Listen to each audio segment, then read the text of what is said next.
May tanong ako sa'yo. Ayos lang ba sa'yo na nasa iyo na lahat ng karangyaan, comfort at sarap ng buhay na tipong hindi ka na kailangang magbanat ng buto for the rest of your life pero ang bansag sa'yo ay magnanakaw? Ay, mga politiko naman talaga sa Pilipinas. Mga naatasang maglingkod sa bayan, mga namuhunan sa kampanya para lang magnakaw tenfolds or higit pa. Sana mabugbog at makuyog din kayo kagaya ng mga common na magnanakaw at snatcher sa Avenida at Recto.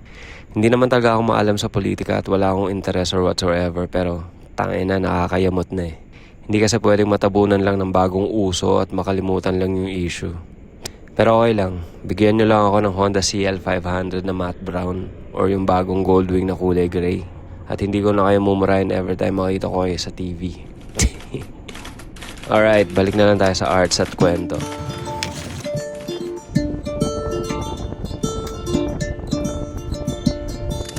Gusto ko umpisa ng video na to sa pagbibigay ng pasasalamat sa mga nakipag-interact dun sa unang video na pinublish ko about sa TMX.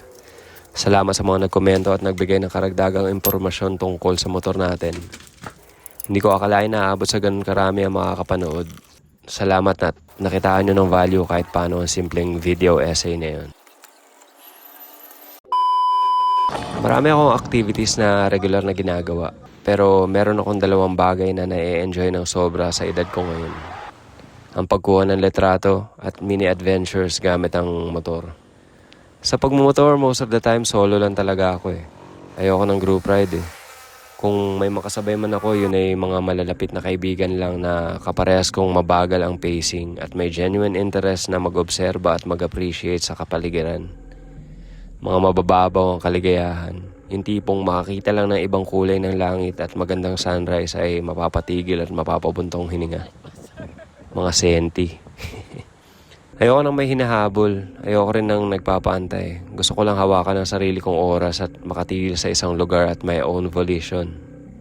Magpicture, tumigil sa kung saan at magkape or tumanga sa isang magandang tanawin.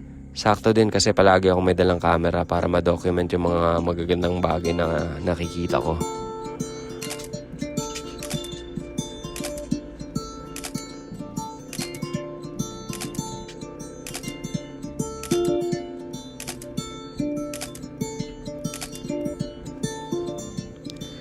Kaya ayos talaga si TMX dahil kahit saan kaya niya ako dalhin. Tipid pa. Discreet lang siya kahit saan lugar, hindi ka pagtitinginan, especially sa mga liblib na lugar na gustong gusto kong puntahan. Parang lokal ka lang talaga kahit saan ka mapadpad. Ayos lang din na iwanan siya kahit saan dahil hindi naman siya makinang sa mata ng mga masasamang loob. Choosy na rin ang mga magnanakaw ngayon. Di na rin sila naiiba sa mga politiko. Gusto na rin ng luxury at comfort.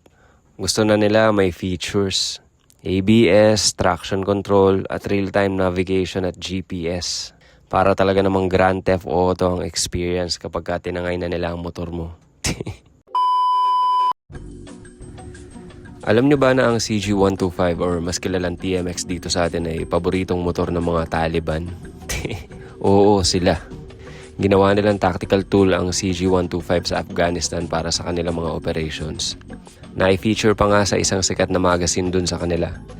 Gamit nila ang CG125 para mag-blend in at makihalubilo sa mga sibilyan nung panahon ng giyera taong 2001 hanggang 2021. Tayo na creepy pero medyo badass. More details about this sa mga links sa description. Para pala dun sa nagtanong about sa gulong kung ano yung pinakamalaking tire size na hindi pa rin siya sasayad sa fender sa likod. Gamit ko 3.0 sa likod na MVP Star. Tapos sa harap, MVP Star din, 2.75. Yun yung clearance niya. So medyo malaki-laki pa rin. Parang kasya pang ang 3.0 dito sa harap. Yun.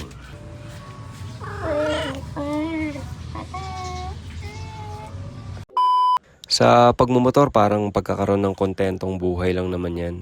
Hindi kailangan ng sobra at hindi rin naman kulang.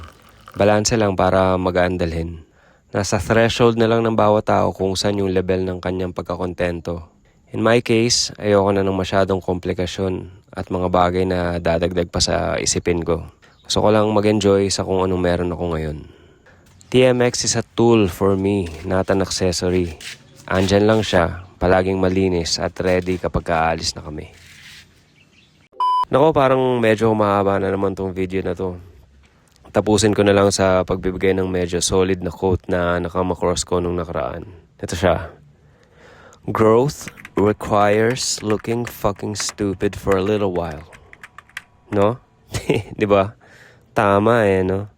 Kung hindi ka willing magmukhang tanga habang pinag-aaralan ng bagay na gusto mo at sobrang concerned ka sa sasabihin ng mga makakita sa'yo, bahala ka sa buhay mo. Gawin mo lang. Kung sa tingin mong sasaya ka sa resulta at masaya ka sa ginagawa mo, di go. Di ba? Salamat ulit sa oras ng panonood at next time ulit.